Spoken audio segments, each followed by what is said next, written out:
প্ৰাক্তন আলফা সমন্বয় সমিতিৰ বৰ্তমান কাৰ্যকৰী সভাপতি আৰু মই প্ৰাক্তন আলফা আৰু মোৰ নামটো শ্ৰী বিপুল কলিতা ওৰফে প্ৰদীপ ভৰালী। মই আলফাৰ ছেকেণ্ড লেফটেনেণ্ট পৰ্যায়ত আছিলোঁ আৰু মই 2000ত মোক ধৰা পৰিলোঁ। ধৰা পৰাৰ পিছত মই জেলত থকাৰ পিছত মুকলি আকাশৰ তললৈ আহি পুনৰ মই আলফালৈ নগ'লোঁ। মই এতিয়াও সাধাৰণ জীৱন নিৰ্বাহ কৰোঁ। কালিৰ ঘটনাটোৰ সম্পৰ্কত আমি যথেষ্ট দুখ প্ৰকাশ কৰিছোঁ। এইটো হঠাতে এনেকুৱা এটা পৰিস্থিতি হ'ব বুলি আমি ভবা নাছিলোঁ। এইটো আমি আলোচনাৰ মাজেৰে এতিয়া আমাৰ অসমৰ মাননীয় মুখ্যমন্ত্ৰী ডাঙৰীয়া আৰু পৰেশ বৰুৱা ডাঙৰীয়াৰ মাজত মাজে মাজে কথোপকথন হৈ আছিলে। আমি এতিয়া দুয়োজনৰ মাজতে আমি সেই কথোপকথনৰ যিটো ধাৰণা তাক দেখি পেলাই আমি ভাবি আছিলোঁ যে খুব সোনকালে অসমত আলোচনা প্ৰক্ৰিয়াটা আগবাঢ়ি আহিব আৰু আলফাৰ সমস্যাটো সমাধান হ'ব।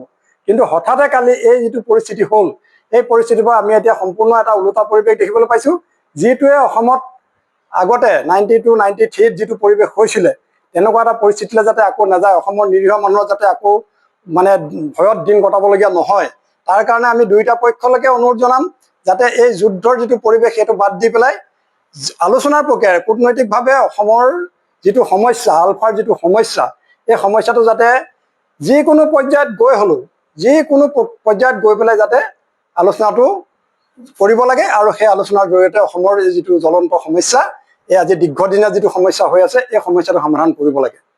ইয়াৰ বাবে যুদ্ধৰ যোগেদি এই সমস্যাটো সমাধান হ'ব বুলি আমি নাভাবোঁ। এইটো এতিয়ালৈকে আমিও গম পোৱা নাই।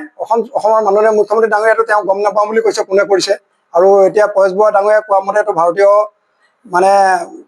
সামৰিক বাহিনীৰ দ্বাৰাই হৈছে বুলি তেওঁ অনুধাৱন কৰিছে।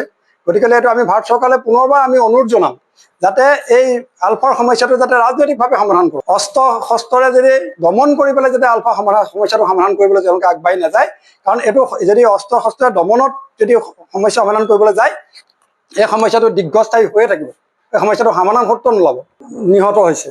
গতিকে এই সকলোবিলাক কি হৈছে, এই সকলোবিলাক অসমীয়া ল'ৰাই আজি চালফাত মৰক আলফাত মৰক য'তে মৰক অসমীয়া ল'ৰা আমি মৰাটো নিবিচাৰোঁ। অসমীয়া সুঠাম ডেকা ল'ৰাবিলাক আজি আমি এবেগে হেৰাই যোৱাটো আমি বিচৰা নাই। গতিকে এইটো খুব সোনকালে আমি সংবাদ মাধ্যমকো অনুৰোধ জনাম যে আপোনালোকেও জৰুৰীভাৱে এইটো এটা যোগাযোগ, আপোনালোকৰ মাধ্যমৰ যোগেদিও এটা ভাৰত চৰকাৰে বা অসম চৰকাৰে এটা পৰিৱেশ সৃষ্টি কৰিব লাগে, যিটো পৰিৱেশৰ জৰিয়তে আলোচনাৰ যোগেদি এই সমস্যাটো সমাধান কৰিব পাৰে।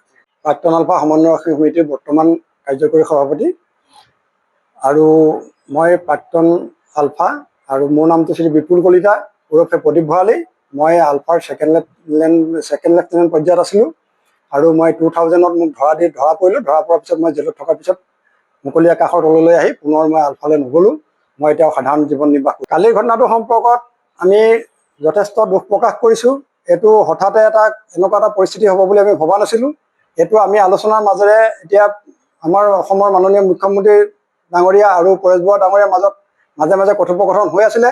আমি এতিয়া দুয়োজনৰ মাজতে আমি সেই কথোপকথনৰ যিটো ধাৰণা তাক দেখি পেলাই আমি ভাবি আছিলোঁ যে খুব সোনকালে অসমত আলোচনা প্ৰক্ৰিয়াটা আগবাঢ়ি আহিব আৰু আলফাৰ সমস্যাটো সমাধান হ'ব।